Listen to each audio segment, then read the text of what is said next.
The muscular system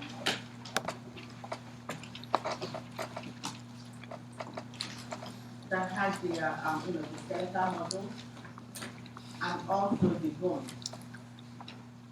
and the joints of the skeleton. So those are the two systems that make up the musculoskeletal system. And these two systems work together to allow the person to perform both the broad,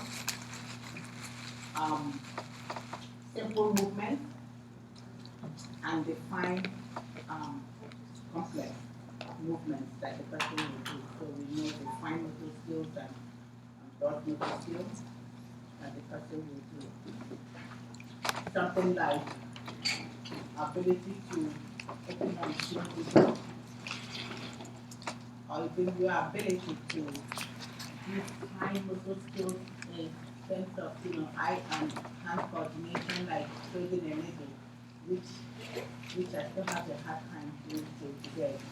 Maybe I think what part of my problem is my eye, my sight.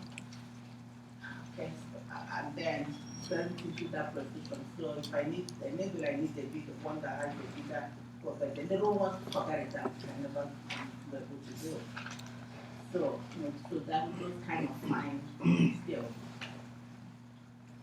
So these movements, okay, they are responsible for the other things that happens in the other parts of the body.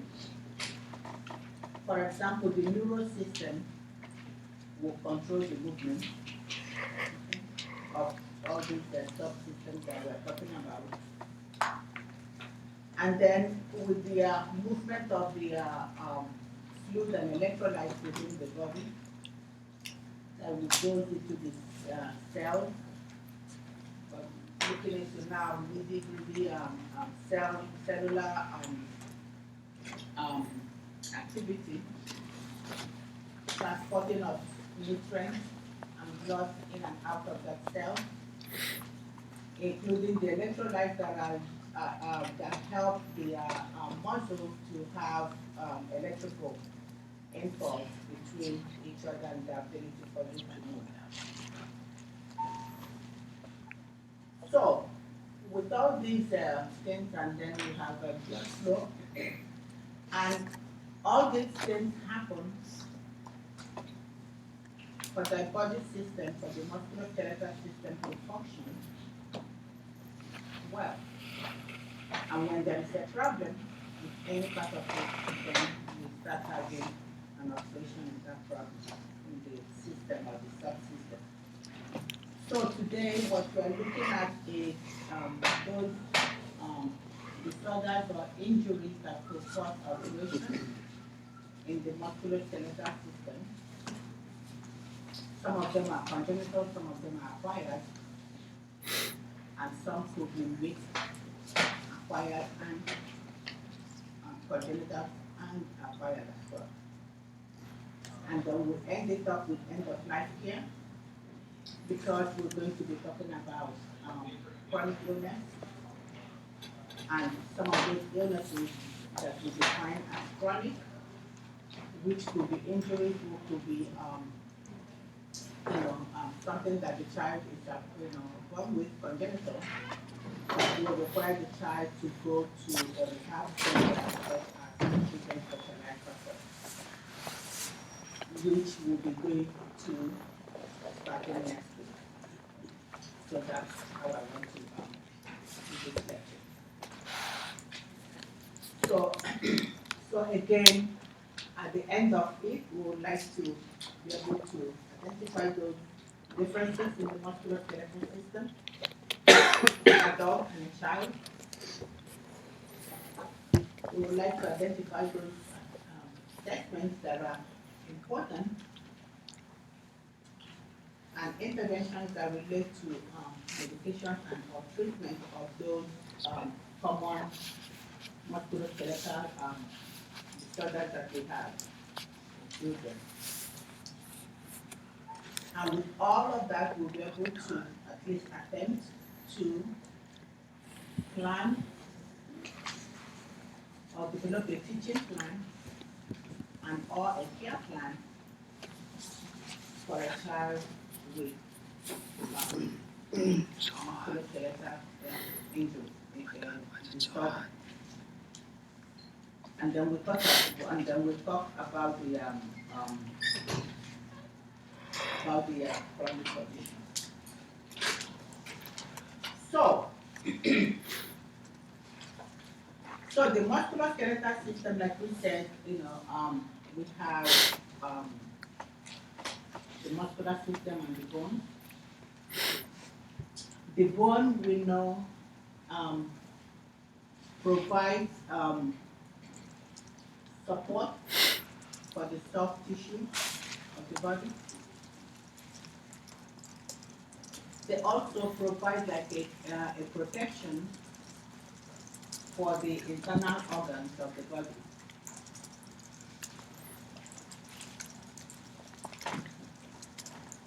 The bone also aids in the movement of one part or the other. Because they provide, the muscles attached to, they provide the insertion and attachment of the muscles, and they aid in the movement of the joints and the body parts.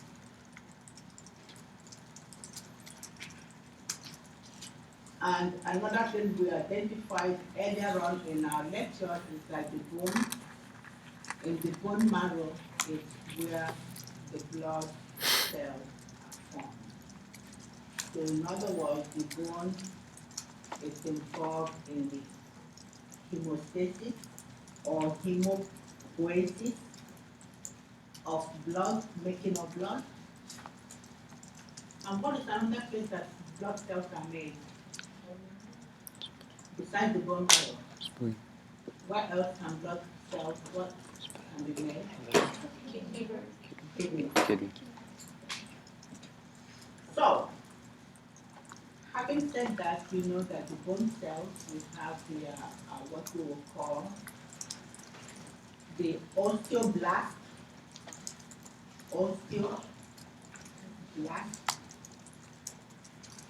which are the cells that form the bone.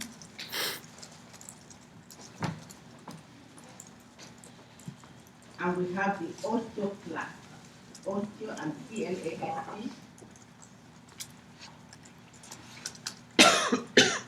which are the cells that reabsorb the bone. And then we have the osteocyst, C-Y-T-E-S,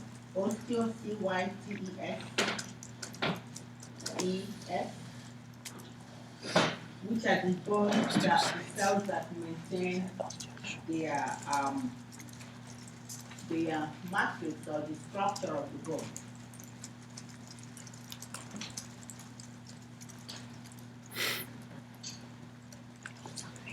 You know that the bone is covered by the coriosome. It's made of, initially it's made of in utero, the bones are almost formed, but they have a fibrous tissue, which is that primary ossification, if you will, refer it as the primary ossification. They are which are nearly completed at birth. So we still have the primary, we still have the fibrous tissues, like you have the suture line, and we also have the anterior and posterior fontanelle, which closes, anterior closes when, and the posterior when. So this fibrous membrane will allow for the growth of the brain and the skull.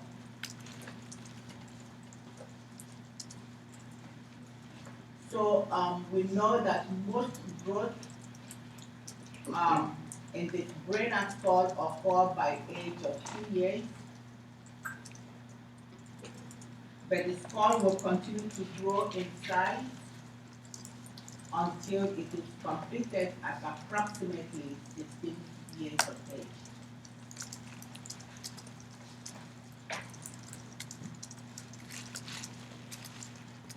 Another difference in pediatrics would be the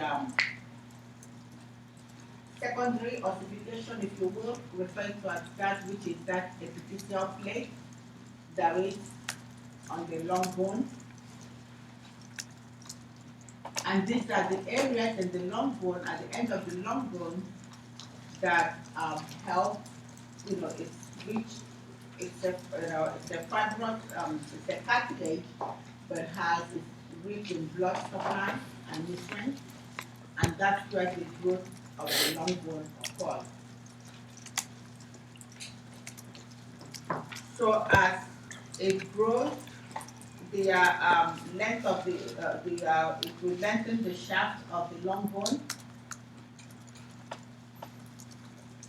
So as it elongates, there will be secondary deposition of calcium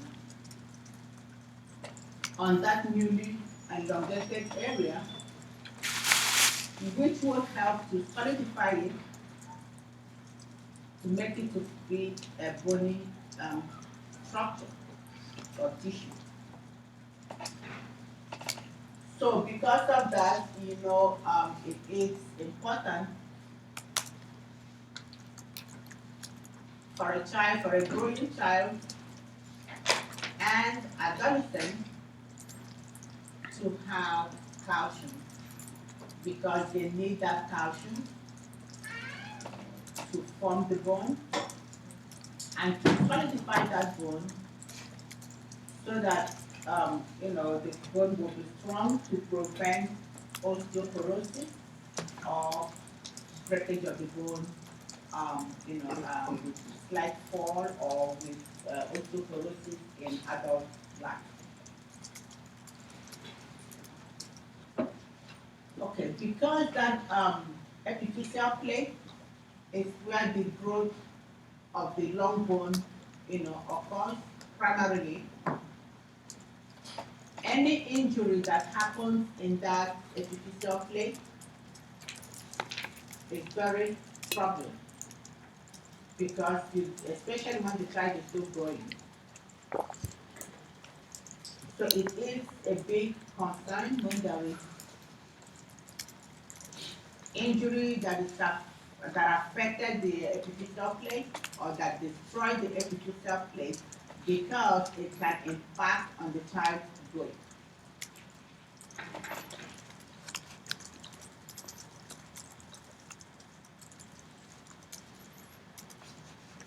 So once you notice that, you'll be able to kind of, take care of it right away, and that will be something that you need to notice.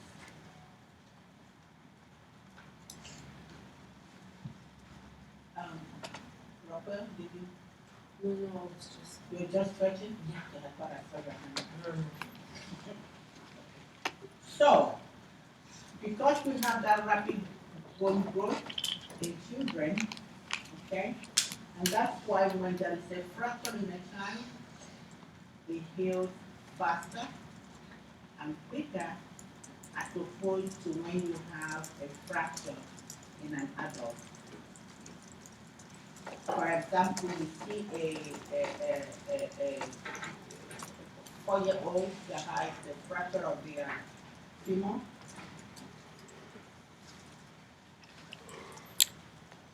and the bone can completely heal within 4 weeks, 8 weeks most. But you're looking at an adult, without doing internal fixation and holding it with a plate and screw, you're looking at very longer length of recovery for that adult, or in other words, just put it this way, the younger the child is, the faster the bone heals, and the older, the longer the bone heals.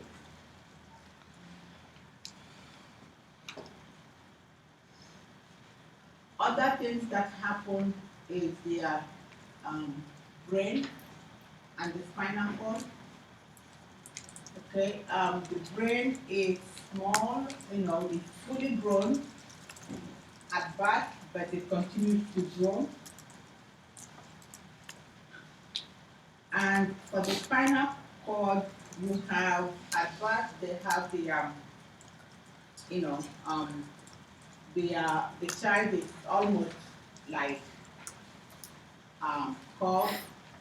We call it, it's like a convex. It's a convex curve like a C, letter C. Okay.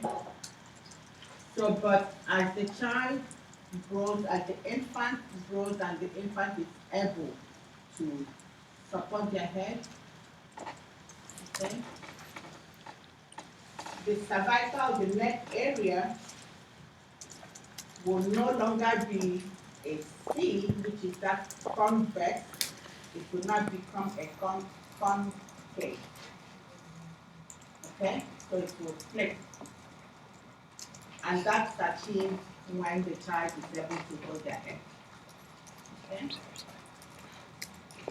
Now the other region, as the child learns to stand, the lumbar spine, which is already like that C, convex, will now also become a concave. Okay, the C will flip. Okay, so those are, so at birth is complete C. Achieving that ability to hold the neck will make the cervical region or the neck region to now to flip to become a concave. It will go from convex to concave. And then when the child stands, the lumbar side will now become a concave as well, instead of C. Okay. So all that happens when their child is, developed. But if the child is not able to achieve that, or there is an abnormality, then the child can have the exaggeration of the convexity can remain, and that's when you have kyphosis, which is in the thoracic spine, and lordosis when it occurs in the lumbar spine.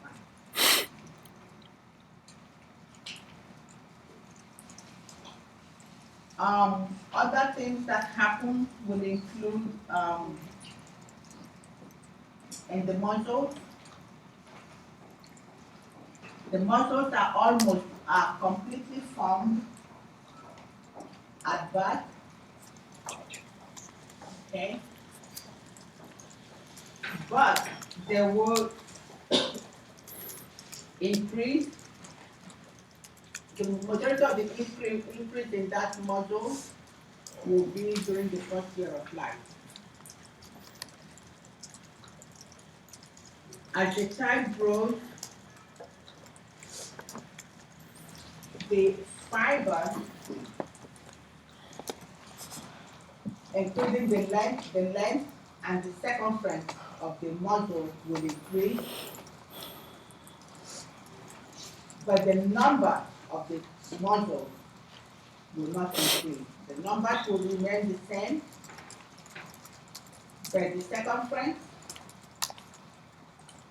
and the strength or the bulk of the muscle will increase,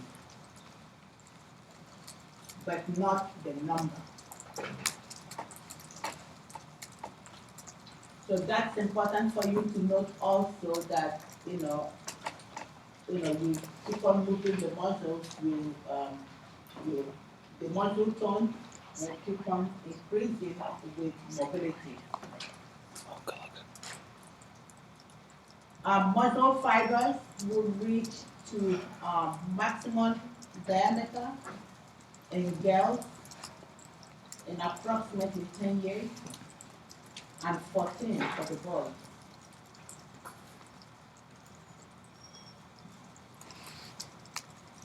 but the strength will continue to increase until the child reaches approximately 25 and above for you to get to that,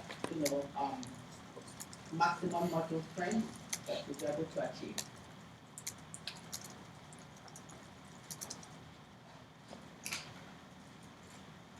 Other things that happen will be the ligament and tendon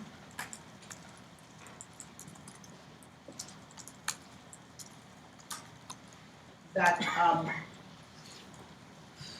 are help to secure the bone.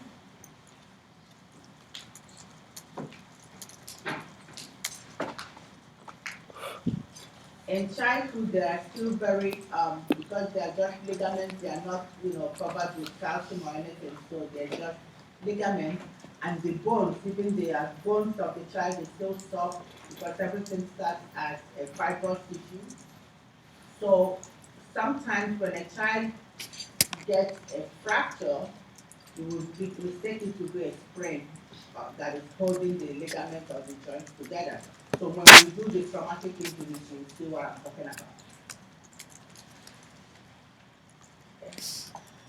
So, having said that, I will kind of identify the some of the very common injuries that we'll have in pediatrics. Congenital ones will include the clubfoot, osteogenesis imperfecta, or developmental hip dysplasia. This one you come across it when you did the your orthodontist test, okay? Or the blunt disease. Some of the acquired ones will be the leg Charcot-Machies disease or the slip capital femoral epiphysis. And then we'll look at the scoliosis as well. Some that can be both congenital and acquired will include the defects. Infective ones will include osteomyelitis and septic arthritis. And then the injuries will include the sprain or strain, dislocation, and fracture. So,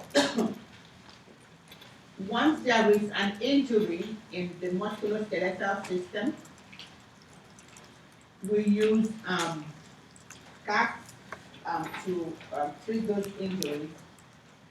And the cast will, it's, right now we're using the fiberglass cast. And what the cast is, is used to immobilize the extremity so that, immobilize the extremity when there is an injury, or to immobilize the extremity when there is a disease of the joint, just to prevent that until healing takes place. And the application usually is, for you to do that, first of all, you have to get your baseline assessment of that injured extremity. You look at the color, you can send it the coloration of the cyanosis of the extremity. You look at the ability to use the extremity that is has a problem. You will also look at the sensation and movement of that extremity, because you want to have the baseline. You look at, check your pulses distal to the area of the extremity. So you gather your supplies. Usually, if it is a fracture, then they have to do their manipulations, and then before they put the fiber place. Once the scarf is applied, then with the new fiberglass, it dries easily. So you have to still watch the extremity, do your neurovascular assessment on that extremity and all that. Make sure there is no swelling or increase or decrease in pulses, because you already identified your baseline pulses before you started doing, before you applied the cast. And the child will need to elevate the affected part. And because this child will take this cast home, this child will, they will need to educate the parents on how to care for the child with a casted arm. Okay. They cannot put in, they have to monitor their fingers, the extremity that is exposed. They need to elevate it. Dissuade the person from putting anything inside the cast. Children, they would like to put something in, especially when it starts itching, not to put in anything under the cast. And if there is severe pain or decrease in pulses, that can indicate compact syndrome, and that cast needs to be opened, or so that you will relieve that excessive pressure on their extremity. Other problems that can happen would be you okay? Yeah, I'm just gonna open the video for a while. I don't want to see it. Too hard. Right. Oh, wait a minute, what? Are you? How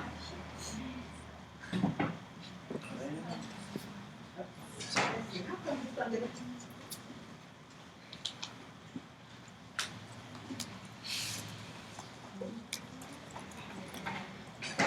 No, you guys? You tell me to know? I don't feel anything. Okay, I'm in trouble now, guys. Call public safety. Huh?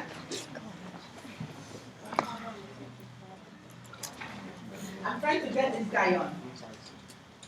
Okay, but anyway, I don't know what. Yo, Eric, help her out. Okay, so you can, I don't know what happened, but How'd you know?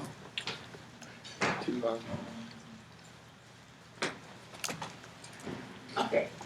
So now, so the cast, okay. So with the application, sometimes, most often in pediatrics, they may want to pre-medicate them, give them something for pain before they do that, before they apply that cast. And then your job is to assist them in doing that. So, child has the cast, child Those are goes notes home, for this. and it's time for us Oh, to, I'm sorry. sometimes they'll have to do I'm sorry, can I read it? serial casting, so the child has to come back for serial casting. However, during the removal, once the cast is removed, remember this skin under the cast has been enclosed in that area for a while, so the color there will be discoloration, and that can cause some distress amongst the parents and or the child. So you just need to tell them, yeah, can clean that serially. It's not something that we have to stay 1 minute and scrub off everything, Over time, the new skin will regrow and the area will be fine. You can use oil on it. After we take it off, we soften the skin there. Prevent atrophy from occurring. Passive range of motion exercise.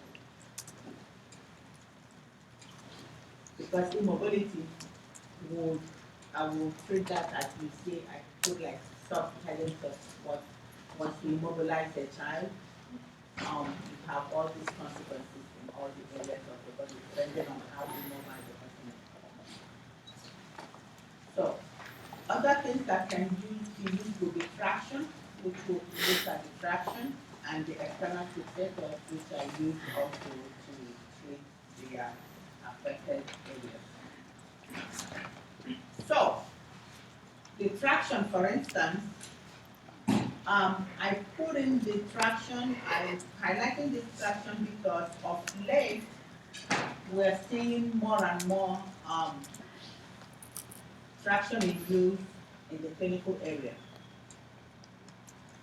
At least for this semester, we saw more than usual, which in the previous times we rarely see it in use because they're trying to kind of not use it, but just go in because they want like a short stamp in and out. So, but now it's coming back, so I'm putting it up here just in case you see it again. It is used to provide that rest to the extremity. Like you have here when the bone is broken here, it's used to pull the bone in alignment, and usually they would like to do that before they go to the OR to either put a cast or to put external fixation, okay, or to put a plate on the bone. So they're using it more and more. And they can also use it because of that, they're putting this bone in alignment, it's preventing deformity. Because if the bone is broken and you allow it to heal this way, so now at the end of the day, the bone is healing in it's not healing properly. So now the limb that is broken will be shorter than the normal one. Okay, so they use it to make sure that they put it in alignment before they go in and do their other things. And because of all these, the pulleys, the traction won't be formed. It can be used with elastoplast secured to a weight, and the weight of the body will be the counter traction while there is a traction on the end of the other bench. Okay, so they use that usually to do that, and once it's in place, the traction is pulling and it's doing what it's supposed to do for the child. Okay, depending on the amount of weight that the physician ordered, that's what you will use. Sometimes they'll start with the minimum amount of weight depending on the size of the child. Okay. So most often for us we will see the manual traction, or the skin traction is really most of the time that's what we will see. And that then sometimes they have the skeletal traction whereby they'll put the pin and then secure the pulley of the rope, the traction on the pin, which is pulling on the traction, and that is one thing that they will use for a longer period of time. Okay, especially like when they have a cervical injury in the spine, which we've not really seen that of late, but I guess you will see it more if you go to places like Tesla, where they have people with cervical injury, so you can see the first icon pulling up here.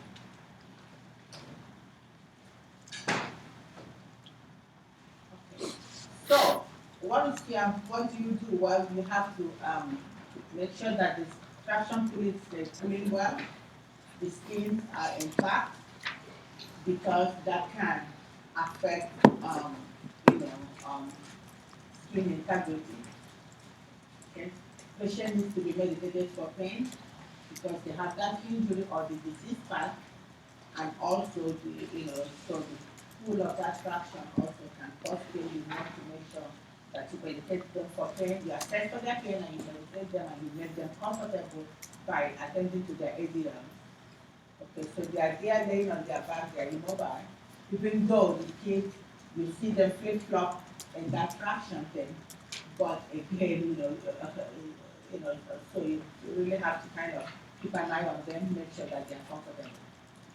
Okay, and you want to prevent complications. Most of the consequences of that will be your discomfort and their disruption of in your physical, social, and psychological areas. So some of those physiologic things that can happen with immobility, once you mobilize somebody that is in bed, be it as a result of traction, be it as a result of illness, as a result of anything, can have consequences in all areas, including the respiratory system, the cardiovascular.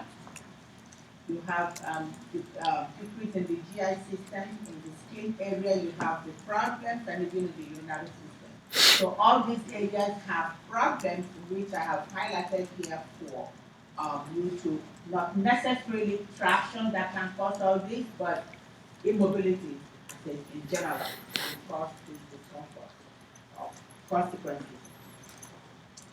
Okay?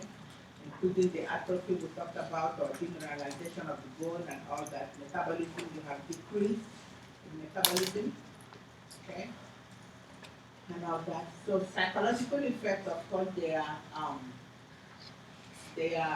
immobilized, and they cannot. In children, this will be, so they're immobilized, so you are they're not going and doing what they're supposed to do in terms of play or interacting with people, so that can cause feelings of frustration. Or some of them, you will see the adolescents, especially, they will have bouts of anger. They don't want to be part of anything they want them to do. And also for the parents, it has a consequence on their family, because they are not able to do what they're supposed to do, so they're just constantly monitoring their child. So, any questions on that, and then before we look at those traumatic injuries?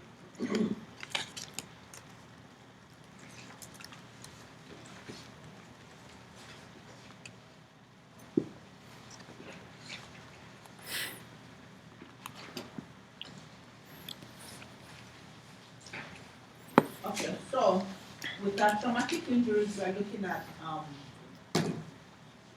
soft injuries to the muscles or to the ligaments and the tendons. In children, especially the school-age children, most of their injuries will come as a sports-related injury, or it could be injuries during play. Okay.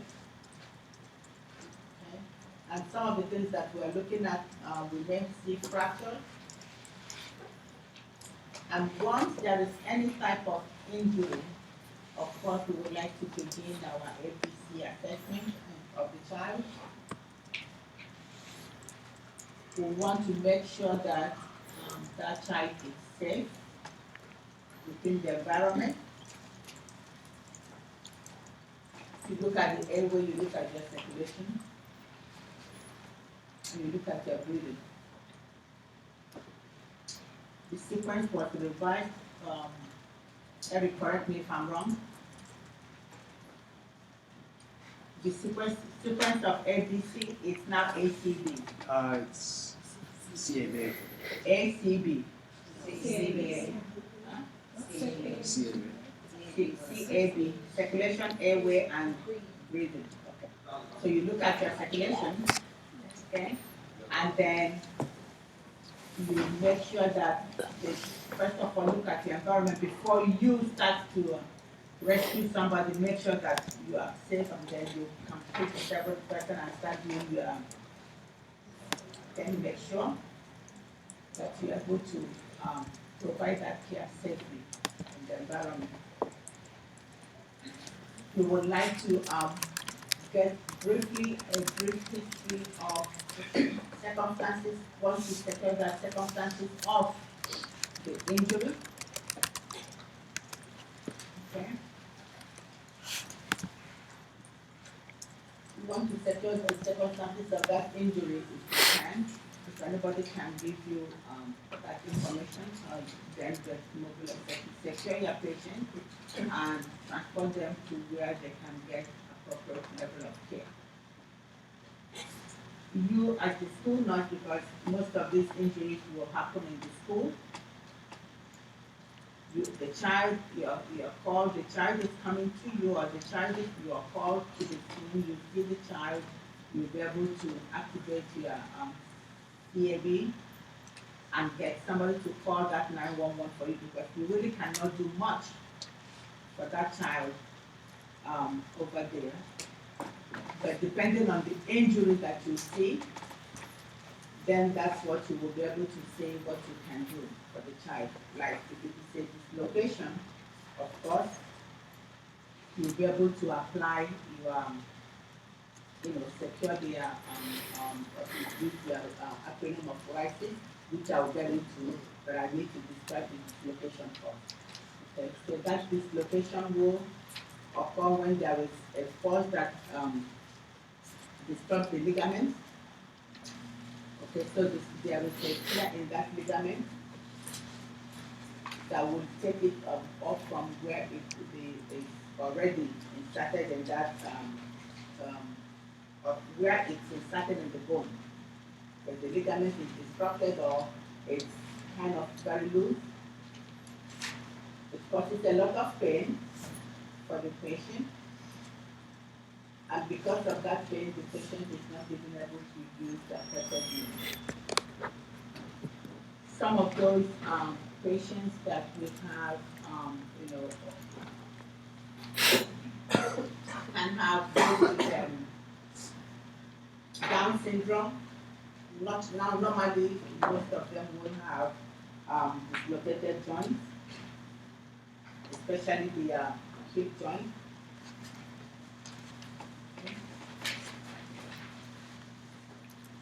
Other things would be the sprain.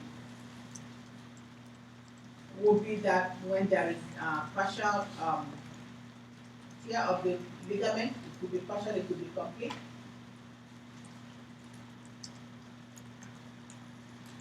And there may be damage to the blood vessels or tendons.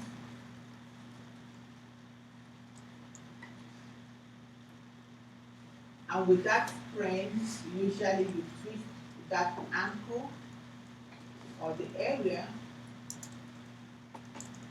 you have a lot of swelling.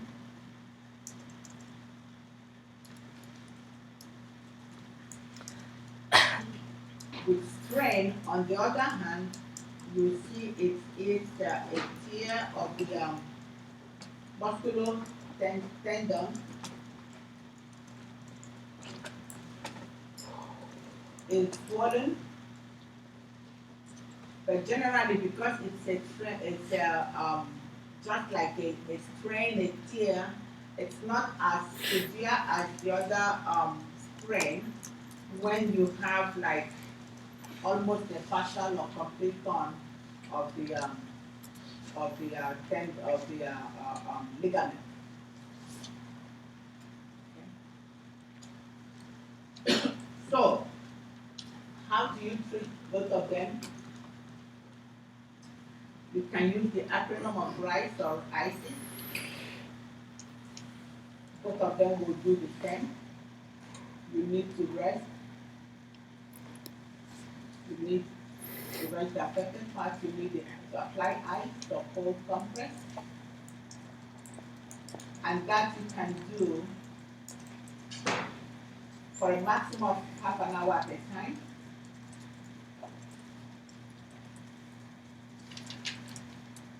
So in other words, you are not taking that ice and putting it there and leaving it for the whole day or for the 2 hours at a stretch. No, you put it for half an hour, you put it off, give some rest in between, and then you apply it again.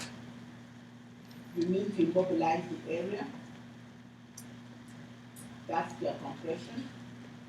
By using your elastic strap to immobilize the area to prevent it from dangling, or to apply a compression over the area. And then after you do that, you need to elevate it for the venous return to take place. And that will be your initial thing. And this is mostly what we see you do at the at the site, especially if it's just spot injury, unless it's very severe traumatic injury, you're seeing blood and everything gushing from all over the place, then you are now going to a higher level of resuscitation that you're doing. But the basic simple ones will be this that you need to do, and that's what you're advising the patients to do as well. And then, but it would be nice to take the person to the hospital once you activate your ambulance for them to go there and get the X-ray of the affected extremity so to see the extent of the injury and then for further treatment.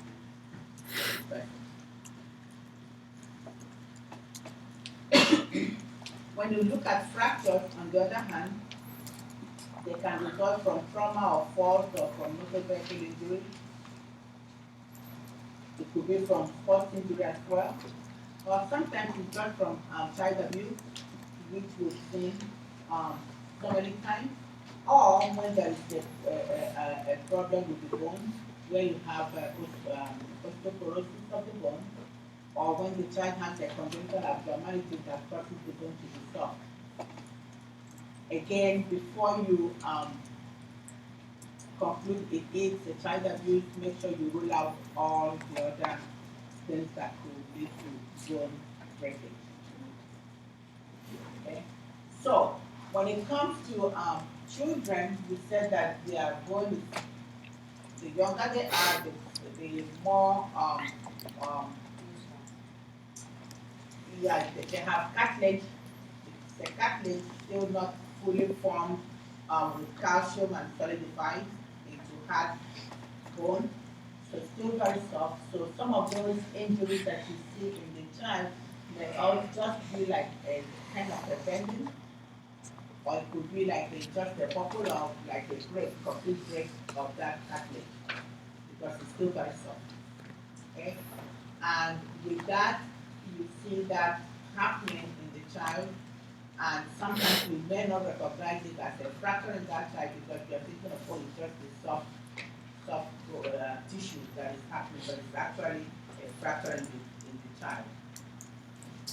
So again, for the child also, we have to be very careful or very worried about the epiphyseal plate, which already we know is that weakest point of the long bone, and that's where growth takes place. Anything that happens here can prevent or be a consequence for further growth of the child. Okay, so here are some of the description of the fractures that you will see here. This is the broomstick fracture will be the partial fracture. It is an incomplete fracture. The compound fracture, we have both complete breakage of the bone in addition to the tissue that is around it. And then we have the complicated fracture whereby the bone and the bone is broken, including the tissues and the organs surrounding the area. They are all damaged in that area.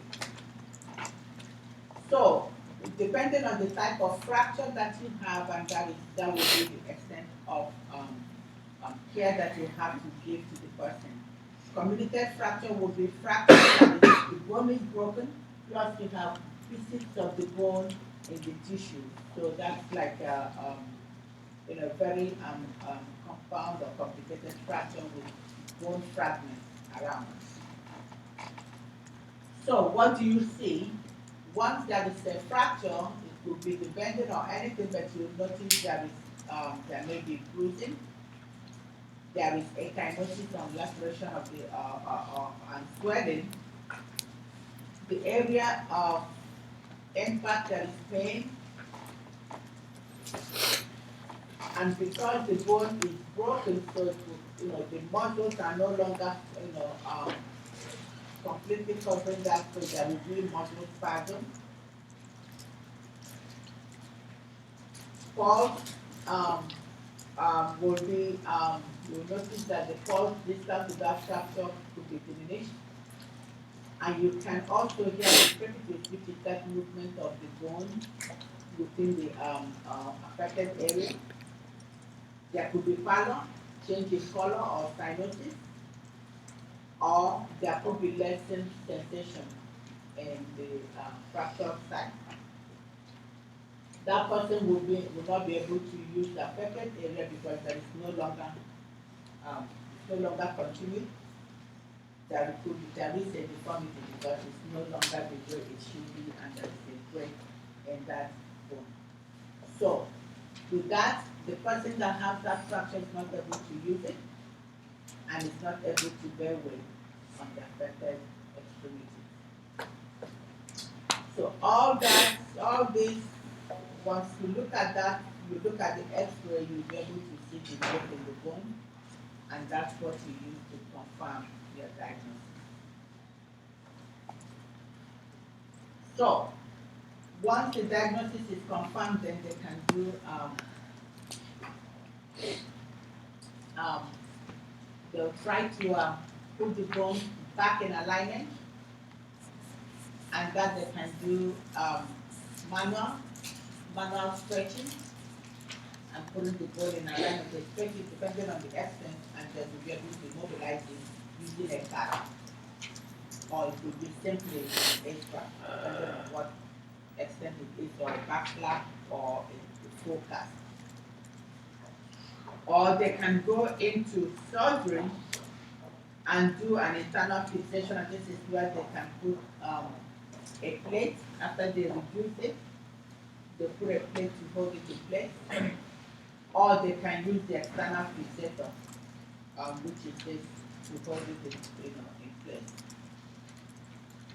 Regardless of what they use to correct that, the child needs to be cared for. Need to give the pain management, do the pain management for the baby or the person. You need to watch the area for circulation, sensation, and movement. Okay. If the person has this external fixator, again, our attempt would be to make sure that we maintain the skin integrity and do the skin care.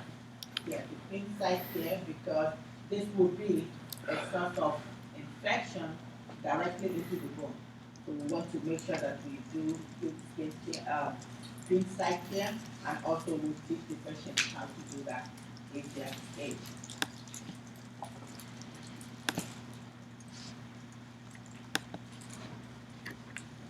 So so that's what we will have to do for the fractured limb.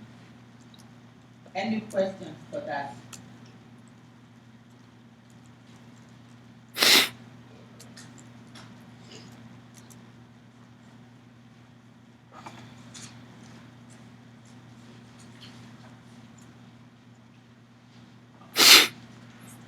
So one of the common deformities that we have, congenital deformities, will be the club, which affects the lower limb, the lower leg, the ankle, and the foot. If you look here, so it's here, the ankle and the foot. This can be on one leg, or it could be on both. And usually you will notice this once the child is born, you notice that curvature. So with that, the limb is smaller and shorter than the normal leg. This is the normal leg, and this one is shorter. If you look here, then you see that you hardly can see the heel pad because it's curved. Okay. So that's what you will see. There is the heel is raised, which is that plantar flexion, and it's curved inwards with the toe coming in, and while the foot is turning outside. So this is all the deformity that you will see here. So it is the plantar flexion, the dorsiflexion, the varus, the flexion, and the valgus. So the foot turns in and out for this deformity. So once you notice that, of course, the child needs to be, they start their correction.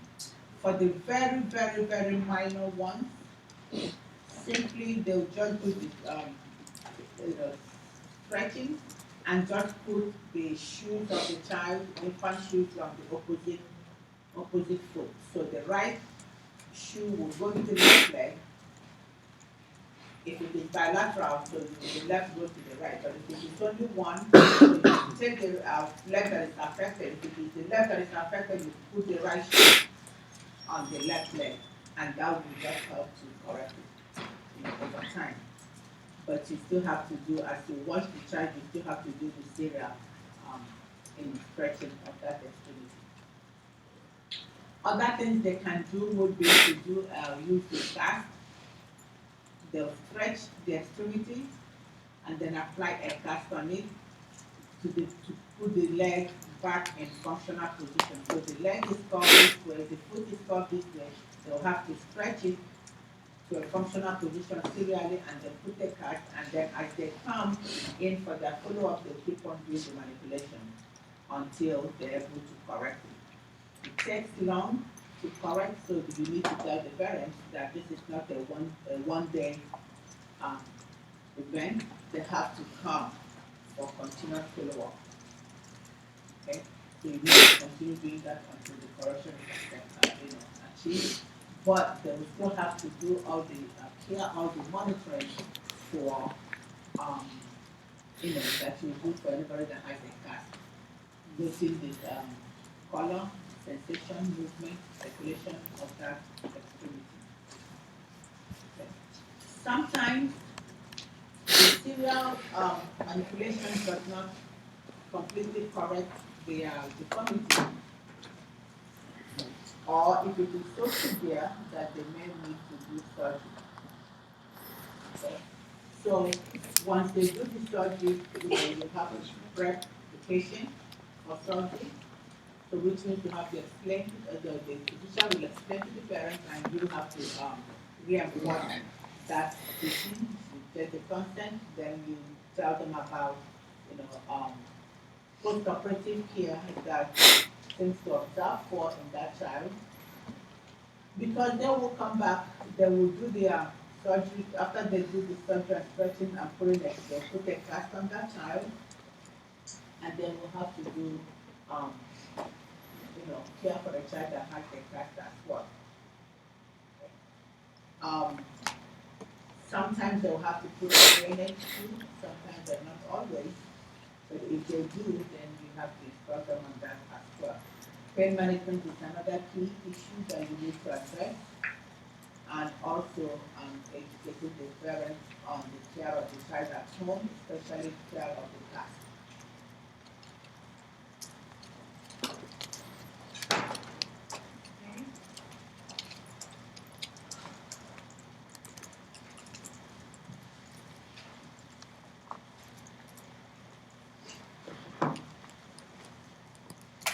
Another congenital problem would be the osteogenesis imperfecta. This is also known as the brittle bone or soft bone. For some reason, there is a defect in the synthesis of the collagen that having the bone. So the bone is very soft. This condition is autosomal dominant, most of it. So which means that the child will get the deformity, the disease, if only one parent is the carrier, as opposed to a recessive transmission when two parents have to be the carrier. So this one is one of those that only one parent, the parents can have, and then the child can manipulate. So as the name implies, the bones are fragile because the bone is soft. Because the bones are very, very soft, they can break easily. So this patient can have multiple fractures in multiple, different stages of healing. This is one of the things that you need to rule out for when you are suspecting child abuse, especially when the child presents with all these multiple bruises and multiple bone healing. So you need to rule out this deformity. And one thing they have also would be they have discolored teeth, and their flare of their eyes is bluish.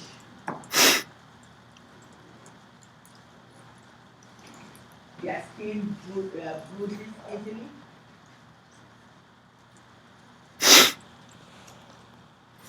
So you have this in mind. You have one other condition that can make the skin bruise easily.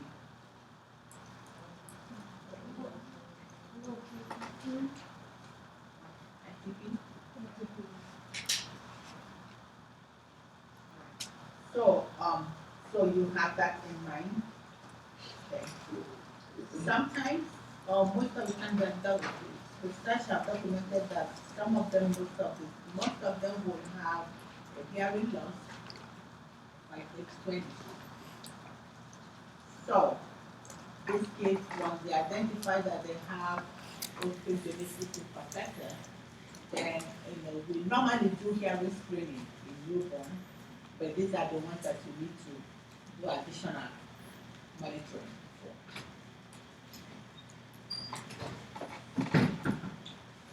Yes. Next question. So blue sclera and discolored teeth, is that usually bluish then? Most of them, yes. That's one of the classic things that happens to them, but there are some documents that are saying that not all of them will present with that, but it is one of the classic symptoms that we see on them. So, what do we do? Diagnostic evaluation, of course, we look at the history and the pattern of the injury that the person has. And of course, we'll have to confirm what the problem is, because we're looking at the injuries alone, we are saying, oh, this person has fractures and have deformities and what is happening. But to confirm it, we'll have to do a genetic test, and skin biopsy will be a confirmation of the problem. So the goal of the treatment here would be to prevent fractures, because their bone is very soft, they will break their bones regardless. Okay? So you need to prevent fractures, you need to prevent injuries on these children, because once their bone is broken, they have the deformity, they have less mobility, because broken depending on where. And one thing they would like to do is to give medication that will help to strengthen the bone. And one of those medications will be the calcitonin, which will help, and by phosphate that will help to lay down the calcium on the bone to make it stronger. Because if the bones are strong in the first place, they will not break just easily like that. So you need to solidify the bone somehow. Okay? Because of that constant injury, sometimes they will have to use traction to rest the diseased bone area, or casting. So we can use cast to rest the area. Or they can even do some fixation, to correct the bone, or to allow the bone, put the bone back in alignment.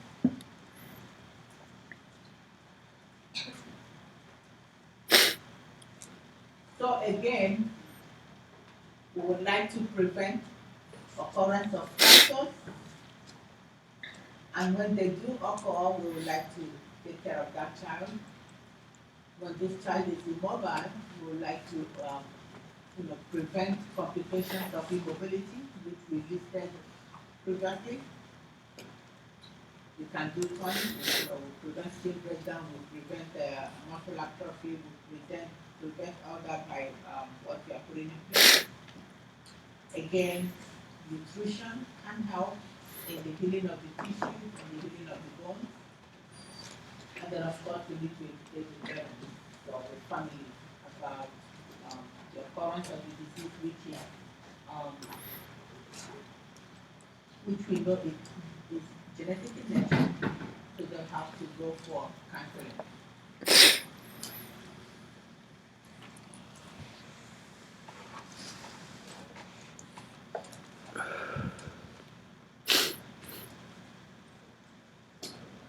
Okay, I think I can stop here for breaks, and then when we come back, we'll do this and then finish up.